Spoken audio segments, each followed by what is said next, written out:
24 घंटे के अंदर गजा और लेबनान में कुछ ऐसा होने वाला है जिसके बारे में सिर्फ 4 लोग जानते हैं।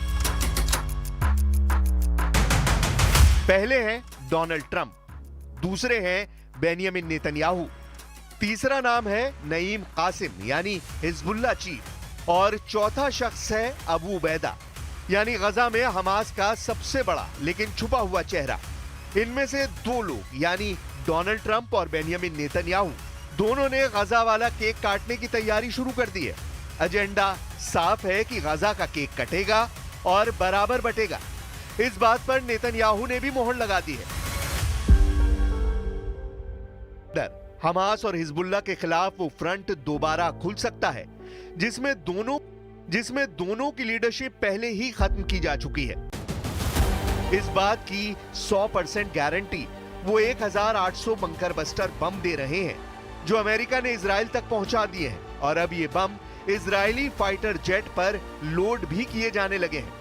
अमेरिका के विदेश मंत्री मार्को रूबियो ने यरूशलेम पहुंचकर नेतन्याहू से मुलाकात की है और इस मीटिंग ने हमास को पूरी तरह खत्म करने के साथ गजा को बांटने वाले ऑर्डर पर मोहर लगा दी है। Hamas cannot continue as a military or government force. And frankly, as long as it stands as a force that can govern or as a force that can administer or as a force that can threaten by use of violence, peace becomes impossible. They must be eliminated. They must be eradicated. Trump चाहते हैं कि Hamas खल्लास हो, Netanyahu चाहते हैं कि Hamas का काम तमाम हो, हिजबुल्लाह का गेम ओवर हो, ईरान कमजोर हो। यही इस वक्त अमेरिका की अरब वर्ल्ड वाली पॉलिसी है जिसे बहुत तेजी से लागू किया जा रहा है। ट्रंप क्या चाहते हैं वो ये बताने के लिए लेबनान में हिजबुल्लाह किलर के नाम से मशहूर हो रही मॉर्गन आर्टिगस को भी भेज चुके हैं। That, of course, starts with the pressure that President Trump is now placing on the Islamic Republic of Iran so that they can no longer fund their terror proxies through the region. And we will be working again to make sure that the Islamic Republic of Iran doesn't achieve a nuclear weapon, and also that they are unable to inflict chaos and harm into this country and to so many other countries around the region, which they were allowed to do for decades.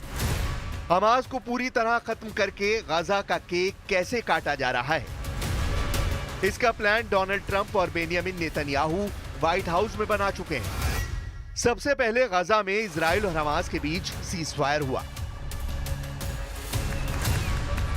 एक तरफ Hamas ने Israeli बंधक छोड़े तो दूसरी तरफ Israeli जेलों में बंद फिलिस्तीनियों को छोड़ा गया।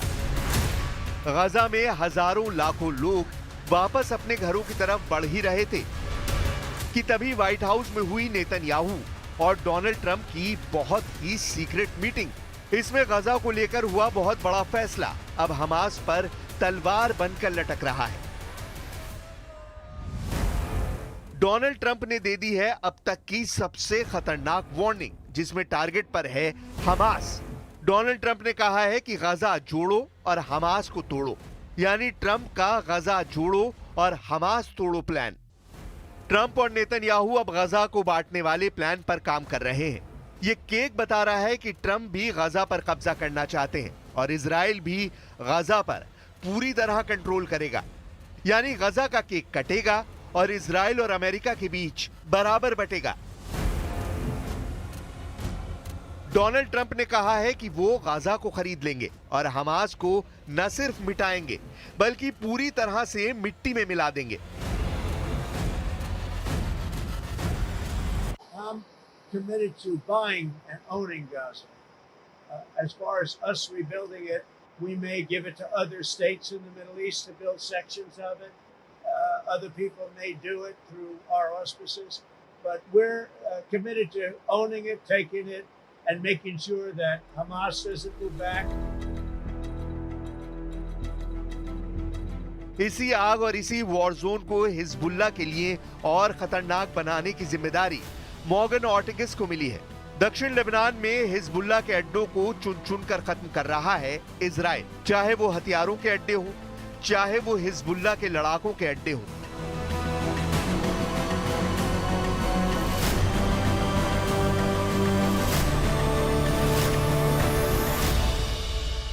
committed to February 18th. That was a negotiation that my partner Eric Traeger at the National Security Council and I did with the Lebanese government and the Israeli government. And February 18th will be the date for redeployment whenever the IDF troops will finish their redeployment, and of course the LAF troops will come in behind them. So we are very committed to that firm date. Israel और America के commander लगातार planning कर रहे हैं कि Gaza को कैसे clean out किया जाए, हिजबुल्लाह को कैसे तहस नहस किया जाए। ट्रंप की डिप्लोमेटिक कमांडर मॉर्गन ऑर्टगस ने जो कुछ कहा, उस पर हिजबुल्लाह चीफ नईम कासिम का जवाब आया है।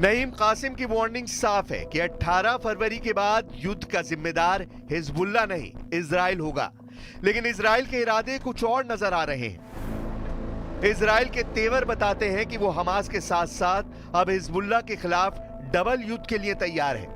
वहीं हिजबुल्लाह ने साफ साफ कह दिया है कि 18 फरवरी के बाद अगर इजराइल का एक भी सैनिक लेबनान की जमीन पर नजर आया तो उसके जिम्मेदार नेतन्याहू और उनके कमांडर होंगे।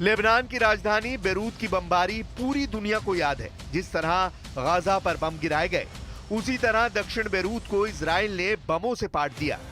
इजराइल अब किसी भी कीमत पर हमास और हिजबुल्लाह को पूरी तरह खत्म करना चाहता है, लेकिन दोनों फ्रंट पर सीज फायर एक बड़ी रुकावट है। While the crisis has been averted for now, it remains unclear whether the ceasefire will make it into the second phase, under which Hamas is supposed to release all remaining hostages in exchange for Israel ending the war. Hamas और Hezbollah से मिल रहे नए challenge से Trump झुकेंगे नहीं। ये बात Beirut और गाजा की सुरंगों तक पहुंचा दी गई है। ट्रंप का मूड युद्ध को लेकर बदला हुआ है और यही बदला हुआ मूड अब एक नए युद्ध का सिग्नल दे रहा है।